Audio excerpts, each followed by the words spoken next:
तो पुलिस तफ्तीश करेगी, लेकिन जिस तरह गौरव ने अस्पताल से अपनी आप बीती मरने से पहले बयां की, उससे लगता है कि आरोपियों का गुनाह अक्षम्य है और जरूरी है कि जल्द से जल्द इस केस की गुत्थी सुलझाई जाए और गुनहगार को कानून के शिकंजे में लिया जाए। अब आपको और भी ज्यादा बड़े और अक्षम्य अपराध के बारे में बताते हैं।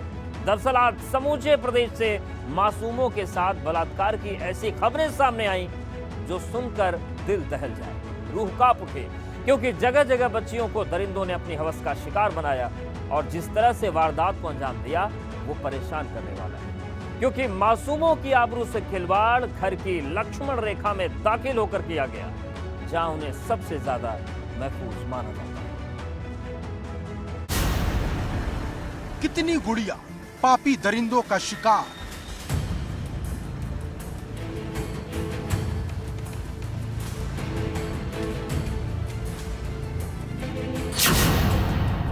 मासूमों के साथ खिलवाड़, घर की लक्ष्मण रेखा पार।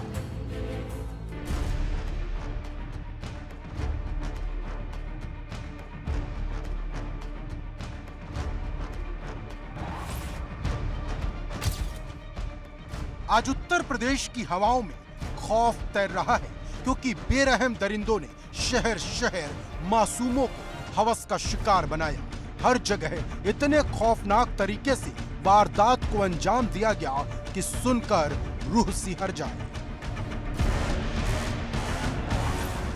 आज यूपी के शहर शहर से ऐसे सन्न कर देने वाले रेप के मामले सामने आए हैं जिसे सुनकर यकीन नहीं होता।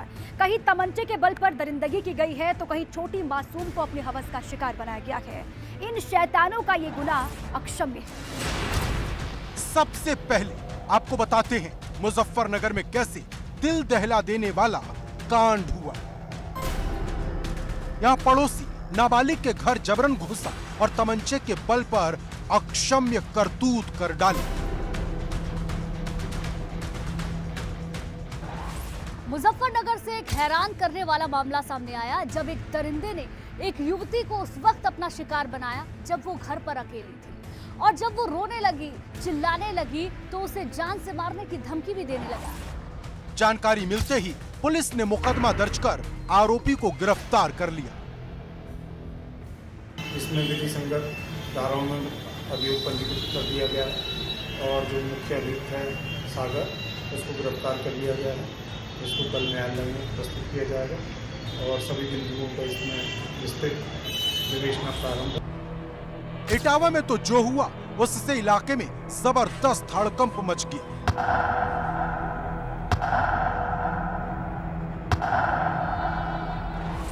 इटावा में तो जो हुआ वो और भी हैरान करने वाला है, रूह को कंपा देने वाला है।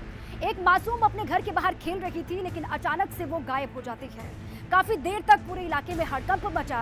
जब उसे ढूंढने का अभियान चलाया गया तो खेत से उसका शव बरामद किया गया, वो भी ऐसी हालत में जो शर्मसार करने वाला था। माना जा रहा है कि 7 साल की बच्ची से रेप के बाद उसकी हत्या कर दी गई। फिलहाल पुलिस शक के दायरे में आए पड़ोसी से पूछताछ कर रही है। इस पे तत्काल थाने की फोर्स हम लोग आ गए हैं और इसमें जांच किया जा रहा है कि घटना चक्र क्या है, और डेड बॉडी को पोस्टमार्टम के लिए भेजा गया है। हमारी फील्ड यूनिट टीम भी आ गई है और डॉग स्क्वाड भी आ गया है। पीएम के बाद जैसा भी होगा उस पर अग्रतर कार्रवाई की जाएगी। कुछ इसी तरह कौशाम्बी में भी मासूम को दरिंदे ने शिकार बना डाला। हालांकि पीड़ित ने विरोध कर चीखना शुरू किया तो गांव वाले इकट्ठा हो गए। कौशाम्बी में एक पड़ोसी ने 7 साल की मासूम के साथ दरिंदगी को अंजाम दिया, और जब वो बच्ची रोने लगी, चिल्लाने लगी तो यह आरोपी उसके साथ मारपीट करने लगा।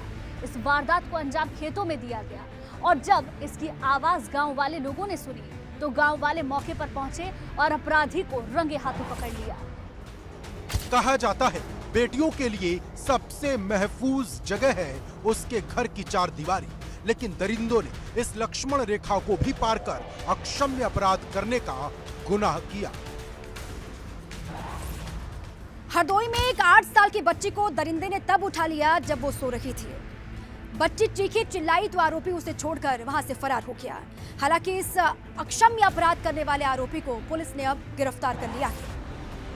हालांकि बेटियों की आबरूओं से खिलवाड़ करने वाले इन सभी पापियों को एक संदेश हापुड़ से दिया गया। अक्षम्य अपराध करने वाले इन पापियों को एक संदेश हापुड़ से मिला है, जहां एक शख्स ने 5 साल की बच्ची के साथ दरिंदगी की सारी हदों को पार कर दिया और अब इस शख्स को आजीवन कारावास की सजा सुनाई गई है।